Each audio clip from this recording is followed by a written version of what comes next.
ধাক্কা দিয়েছে খুলে গেছে, এরকম পাইছি আমি এসে।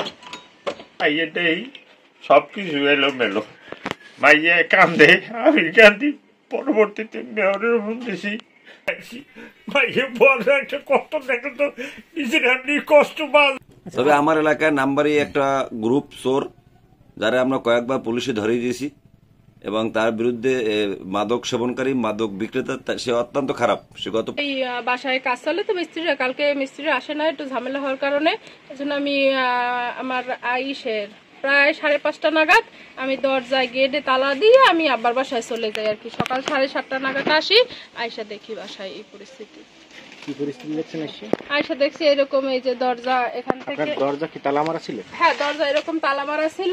দরজাটা যে এরকম ইজি আমি আসলে কখনোই গুরুত্ব দেই নাই, বুঝতে পারি নাই, কারণ এরকম তো কখনো হয় নাই। এরকম না, এই ধাক্কা দিয়েছে খুলে গেছে, এরকম পাইছি আমি এসে, এরকম রাখা ছিল এসে। আচ্ছা, কি গেছে ঘরে ওঠার পরে দেখছেন? ঘরে ওঠার পরে আমি এখানে খোলার পরেই দেখতেছি এরকম, এই যে শোকেস খোলা, ড্রেসিং টেবিল খোলা, ওয়ার্ডরোব খোলা, দেখতেছি এগুলো এরকম খোলা। তাও এগুলো মানে একটু কম থাকে আর কি টাকা পয়সা। কাগজের নিচে এখানে এরকম, এই যে কাগজগুলো সব গোছানো ছিল, এরকম রাখা ছিল। এই দরজা খোলা, ড্রয়ার খোলা, এটা এখানে এইরকম ফালানো পাইছি, এটাই খোলা। এরপর দিয়ে ভাঙিয়ে তাক ভর্তি করে আমার শাড়ি ছিল, শাড়িটিও নিয়ে গেছে, এই টাকা ছিল এদিকে রাখা, এই ব্যাগটা সব খুঁজছে। এই যে ব্যাগটাকে ছিল এই টাওয়ালের ভিতরে কর্নারে রাখা, সব খুঁজছে আর কি, সব খুঁজছে বের করে। কি কিনেছে আপনার এখান থেকে? আর শাড়ি, টাকা, গয়না, তারপরে আপনার এই লাইট, টাকা প্রায় 1.5 লাখ। আমার আসলে গুণা নাই, কখনো গুনি নাই। এই তাক ভর্তি করা শাড়ি ছিল, অনুমান 10-এর বেশি হবে, প্রায় 5 ভরির মতো।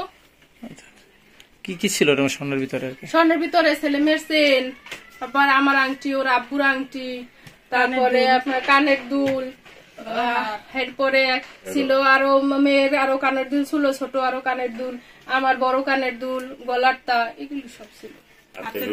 এরপরে আসলে এই বিষয়টা নিয়ে আপনি এখন বড় থানায় বা কারো কাছে জানাইছেন? আমরা থানায় এখন পর্যন্ত জানি, কিন্তু থানা থেকে কর্মরত অফিসার আসছিল, আইসা পর্যবেক্ষণ করে গেছে, আমাদের থানায় যাইয়া কথা বলার জন্য বলে গেছে।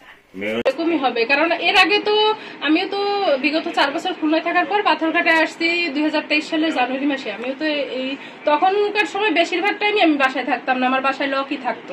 আমি বাসায় যেরকম রেখে গেছি এরকমই থাকতো, কিন্তু আমার বাসায় কখনো চুরি হয় নাই, কেউ জানে, মানে আনাগুনাই ছিল না। আমি বেশি এটা আমি কর্মব্যস্ততার কারণে বেশিরভাগ কারো বাসায় তেমন একটা আসা যাওয়া করি না, বেশিরভাগই নিজের বাসায় থাকি, কাজ করি, আব্বার বাসায় চলে যাই, এরকমই। আমি বাসার বেশিরভাগ টাইমে আমার বাসা তালা দেয়া থাকে, কিন্তু এরকম ঘটনা কখনো ঘটেনি। এই পাশে ঝামেলা হওয়ার কারণে লোকজনের আনাগোনা বেশি হয়েছে, লোকজন সবাই ভিতরে ঢুকছে, দেখছে এর ভিতরে। এমনি কাউকে মানে সন্দেহ করেন কিনা? ব্যক্তিগত ভাবে ওইরকম আসলে সন্দেহ কাকবে, যার মাল যায় সেই মাল যায়, ওরকম তো হঠাৎ করে আমি বলতে পারি না। কিন্তু এই পাশের ফ্যামিলির সাথেই ঝামেলা হয়েছে, ঝামেলার কারণে লোকজন হয়েছে, তাদের নিয়েই ঝামেলা। এখন আমি একদম কি বলবো ভাই, এরকম তো। সকালে আমি বাসায় ছিলাম, বাসায় যাওয়ার পরে ও সকাল 7:30টায় আইয়েই আমার ফোন দিয়েছে, আব্বা আমার তো সব শেষ হয়ে গেছে। আইয়েটাই সবকিছু এলোমেলো, মাইয়া কান্দে, আমি কান্দি। পরবর্তীতে মেয়রের ফোন দিছি, কমিশনারের ফোন দিছি, গণ্যমান্য মানুষজন আইসে, আইয়া দেখিয়া পরবর্তীতে থানায় দিয়া লোকাইছে। ফোন দেওয়ার পরে ডিউটি অফিসার আইয়া কর মতন পরিবেশ নাই, যে একজনের লাগে পাশে ঝামেলা আছে তার যে বলবো যে সেটাও বলতে পারি না, ঝামেলা আছে জমি জমা লইয়ে। কিন্তু এই জায়গায় যে গয়না নেবে এরকম তো তার সন্দেহ করার কোনো যুক্তি নেই। কে নেছে আল্লাহ জানে, আল্লাহ হেফাজতের মালিক। আসলে এরকম আমি সকাল যখন আসছে এরকম তালা দেওয়াই ছিল, কিন্তু এই বাসার ঝামেলার কারণে, ওই যে জমি জমা নিয়ে ঝামেলার কারণে যে বেড়া ছিল ওইটা তুলে ফেলানো হয়েছে, তুলে ফেলাইয়া এই যে খুঁড়ে দিয়ে দিয়েছে আর কি, জমির পরিমাপের জন্য।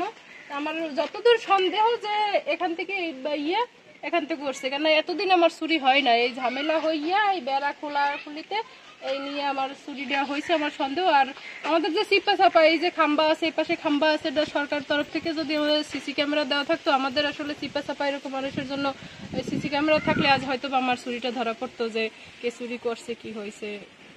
থেকে বের হওয়ার পরে সকাল 8:30টার দিকে আবদার সাহেব আমার কাছে একটি মোবাইল ফোনের মাধ্যমে জানায় যে আমার বাসা চুরি হয়েছে। সাথে সাথে আমি তার বাসায় যাই। বাসায় যাই দেখি চুরিটা হয়েছে মূলত তার ঘরে। আমি তো দেখি নাই যে কি কি চুরি হয়েছে পারে। দরজা ভাঙে নাই, কিন্তু দরজা ঠেলা দিয়ে খুলে ফেলাইছে। তারপর স্টিলের বাড়ির ভিতরে যে ড্রয়ার গুলো খুলছে, সেখানে চাবি ছিল বাহিরে। এই চাবি দিয়ে ড্রয়ার খুললে তাদের কথিত মতে 5 লক্ষ টাকার স্বর্ণ, 5 ভরি, আর নগদ 1.5 লক্ষ টাকা, একটা লাইট আর 10 পিস শাড়ি এইটি নিয়ে গেছে। আনুমানিক 10 পিস শাড়ি, অভিযোগ নেই। তবে আমার এলাকায় নাম্বারই একটা গ্রুপ চোর, যারা আমরা কয়েকবার পুলিশে ধরিয়ে দিয়েছি, এবং তার বিরুদ্ধে মাদক সেবনকারী, মাদক বিক্রেতা, সে অত্যন্ত খারাপ। সে গত পরশুদিন রাত্রে চুরি করেছে। শান্ত নামে একটি ছেলে আছে, ইতিমধ্যে কয়েকদিনে তার বাবাকে পিটিয়েছে। তারপরে সে কয়েকবার বিভিন্ন জায়গায় সে অটোরিকশা এবং ব্যাটারি চুরি করে বিক্রি করে। গত পরশু রাত্রেও সে অটোরিকশা চুরি সহ ধরা পড়ে। কিন্তু আমরা জানি না কিভাবে সে মানে কোর্টে হাজির হয়, আবার জামিনে বের হয়ে আসে।